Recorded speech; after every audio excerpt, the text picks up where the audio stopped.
저 오신 분이요. 네. 다른 건 다 필요 없고 청상사만 무조건 먹고 싶대요. 어떻게 해야 돼요? 대표님께 여기 시그니처 메뉴가 갈비찜이래요. 갈비찜하고 전하고 김밥. 술은 뭐 드실래요? 어떤 거는 다 괜찮습니다. 소주가 없었던 걸로 아는데. 중주? 어? 중류주? 서울에 가면 어때요? 너무 강하시지 않겠어요, 처음부터? 아 그런가? 많이 안 먹고. 네, 조금씩 먹는 거. 잘못했습니다. 서울의 밤으로. 오늘 되게 알아볼 것 같습니다. 서울의 밤 유자, 뭐 서울의 밤 매실이잖아요. 약간 그런 게 있었는데 이건 좀 다른 것 같아요. 근데 토톤 들어간 건 처음 봤어요. 매실 기반은 맞는데 서울의 봄 하니까 영화 나와요. 이것도 상품권 있겠죠? 있죠. 이게 사실 서울의 밤 하나 아마 제가 볼 때 해놨을 겁니다. 서울의 밤이요? 네. 이걸 안 받으면 제가 볼 때 금방 따라 만들기 때문에 서울의 밤 그려놓으면 이것도 상품권 침해 피해갈 수도 있어요. 그래요? 네. 아 여기에다가 이렇게 해놓고 밤 글자 대신에 그린 밤. 네. 물론 이제 논란의 여지는 있긴 한데 여러 가지 또 피해갈 수 있는 여지도 좀 있죠. 사실 그런 것들 사실 이렇게 좀 만들어 물론 이제 단념이라는 게 영향을 미치긴 하는데 이 밤은 또 그 밤하고 또 다르잖아요. 여러 가지 다퉈봐야 되지만 재밌을 것 같습니다. 네. 제가 이 말이 나와서 그런데 지난번에 제가 영상 찍을 때 특허 비용에 대해서 언급한 적이 있어요. 근데 그때 뭐라고 했냐면 특허 비용이 대략 한 500만 원 정도 드는데 어떤 분은 뭐 되게 저렴하게도 해주시는 분들이 있다. 특허 침해 권리 범위에 대해서 얘기를 하다가 우리가 특정 섹터에 있는 분야를 하나의 도화지로 놓는다면 그 분야의 내부에서 특허를 출원하고 등록을 한다는 게 여기가 내 땅이라는 의미로 선을 긋는 것과 비슷하다. 땅 따먹기랑 비슷하다라고 얘기를 하고 출원을 하고 나서 얘가 등록되기까지 심사를 받잖아요. 그럼 심판관들이 여기는 다른 부분 이미 선 그어놓은 분하고 일정 부분 침해됐어 이렇게 얘기하면서 그 의견을 주잖아요. 뭐 거절 의견이라든지 고정 의견이라든지 그걸 대응하는 데 들어가는 비용이 좀 발생을 한다라고 저는 알고 있어가지고 맞습니다.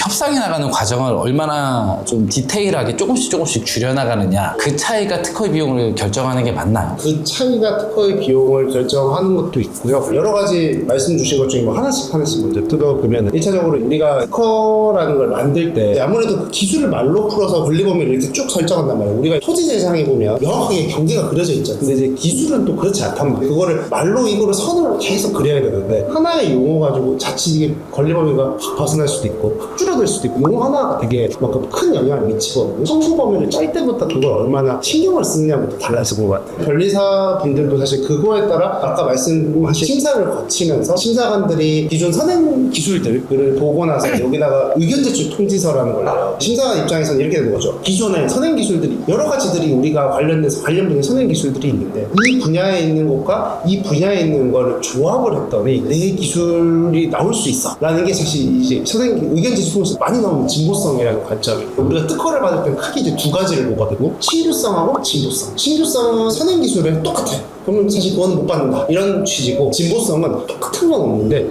이런 영역하고 유사 분야에 있는 걸 섞었더니 이쪽 유사 분야의 영역에 섞진 않더라도 이쪽 분야의 기술자들 그쪽 분야에 있는 일정 수준의 지식을 가진 자라고 보시면 되고요. 가상의 인물이에요. 심사관이 이쪽 분야에 이런 인물이 있다고 가정을 하고 이 인물이 이런 기술들을 봤을 때 이 분야에 있는 사람이라면 누구든지 만들 수 있을 거야 라는 게 진보성 관점. 그럼 진보성이 나왔을 때 그거를 극복을 하는 방법이 이 기술들과의 우리 기술들 차별성 그러다 보니까 비용이 좀 더 올라가는 거죠. 횟수의 중요성도 있지만 그 디테일을 그만큼 만들어가는 게 차이가 있다고 볼 수가 있을 거고요. 근데 만약에 이럴 것 같아요. 우리가 이제 특허를 만들 때 심사관은 이렇게 영역을 표시 그리자면 이만큼에 대해서 니네가 청구를 했는데 우리 특허 청구 범위에서 그 권리 범위 이만큼 잡았어요. 근데 선행 기술을 봤더니 우리 기술 중에 이만큼 영역은 선행 기술로 금방 만들 수 있는 것 같아요. 비유가 좀 적절할지 모르겠지만 그럼 이제 이 부분을 깎아내는 거죠. 만들 수 있는 부분을 다 없애버리는 거예요. 우리 영역만 가져가겠다. 만약에 우리가 좀 저렴하게 한다고 하기 업체가 있을 수는 있지만 이렇게 보시면 될 것 같아요. 만약에 등록을 받기 위해서 그냥 내 권리 범위를 이만큼을 줄여버려요. 처음부터. 그렇게 되면 어떻게 되냐? 내가 다른 선행 기술로부터 당연히 만들기 어렵겠죠. 왜냐면 선행 기술에 전혀 관계없는 것들로 등록을 받아버리는 거잖아요. 그럼 사실 그거 특허는 가치가 없는 거잖아. 그렇죠. 그런 부분이면 사실상 용어나 이런 것들을 전혀 고려하지 않고 좀 만들었다 보니까 용어 하나하나가 나중에 싸우게 되거든. 특허를 보는 관점들이 다양하잖아요. 야 특허 꼭 해야 돼. 야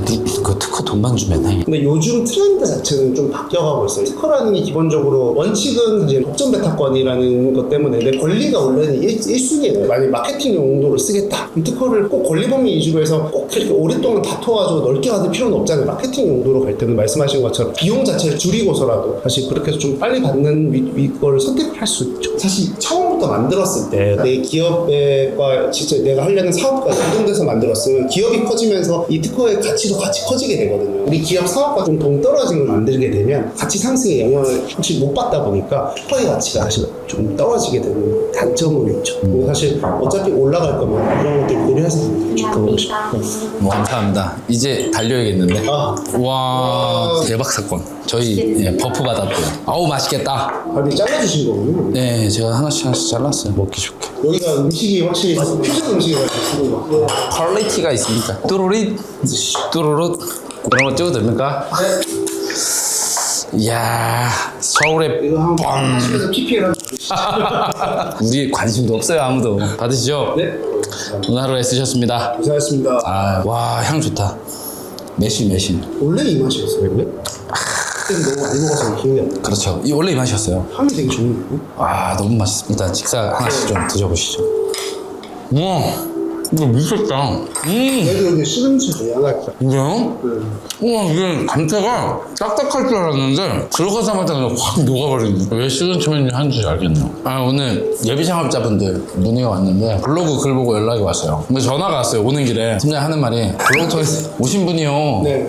다른 건 다 필요 없고 청상사만 무조건 먹고 싶대요. 어떻게 해야 돼요? 아이템도 아무것도 없고. 아무것도 모르겠어요. 일단은 제가 소통한다고 했는데 다 필요 없다. 청창사만 원한다. 왜 갑자기 그쪽으로 가고 싶대요? 저도 통화는 해봐야 될 것 같아요. 제 청창자에 대한 뭐가 있나? 그분의 열망과 뭐 예비 창업자분들이 주변에서 그런 얘기 하잖아요. 야, 이거 신청하면 나라에서 돈 줘. 신청하면 뭐 해. 그냥 신청하면 다 받는 줄 아시는 분들이 많아요. 되게 많은 기업들이 원한다는데. 청창사가 지방권역 같은 경우에는 한 2대1, 막 5대1 이렇게 하는 데도 있거든요. 서울 쪽은 한 20대1 정도 해요. 근데 일부러 이렇게 본점을 옮겨서 하는 경우가 있지 않아요? 전략적으로 그렇게 하죠. 거기다 일부러 법인 쪽이나 이런 쪽으로 소재지를 그쪽 좀 네. 옮겨가지고 하는 거. 소재지를 지방에 두고 일부러 하시는 분들도 있긴 있어요. 그러다 보니까 저기 고객도 보면 예전에 강원도 쪽이 좀 되게 많았었어요. 요즘에 거기도 경쟁률이 많이 올라왔다고. 그렇죠. 원주 혁신도시 육성하면서 전략적으로 거기에다가 임대료 지원 사업들도 많이 했어요. 지금도 아마 있을 거예요. 거기는 근데 워낙 기업들이 좀 적잖아요. 그렇죠. 강원도 원주 쪽에 혁신도시. 근데 거기가 또 가까워요. 생각. 맞아요. 그게 고속도로 네, 금방이에요. 그래서 의외로 거기에 있는 기업들도 제법 있다. TTX도 가자. 맞아요. 아마 그럴 거예요. 많이 하시기도 해요. 지방에다가. 그런 케이스도 제가 몇 개 해봤죠. 그래서 지방 가면 원주 같은 경우에는 지방 이전 관련해가지고 과밀역 채권 외지역 창업기업 세감면도 받을 수 있고 임대료 지원 사업들 지자체에서 하는 것도 받을 수 있고 꽤 괜찮네요. 거기다가 청창사 합격 확률 높고 그럴 수가 없는데. 네. 지방의 기업이 유치되면 그쪽 경제가 활성화되니까 그럼 만약 강원도 말고 지역을 추천한다. 빨리 도와줘야 돼. 안 그러면 우리 회사 문 닫아야 돼. 여기 지금 직원이 몇 명인데 너희들이 도와주면 이 위기를 극복하고 공실률이 차잖아? 그럼 나는 여기서 안착할 수 있어. 그럼 정부에서 도와줄 거 아니야. 시행착오 겪고 있으니까. 그쵸. 이런 스토리가 있어야 된다는 거죠. 진짜 그게 진정성이 느껴지는 스토리가. 그럼요. 실제로 해야 돼요.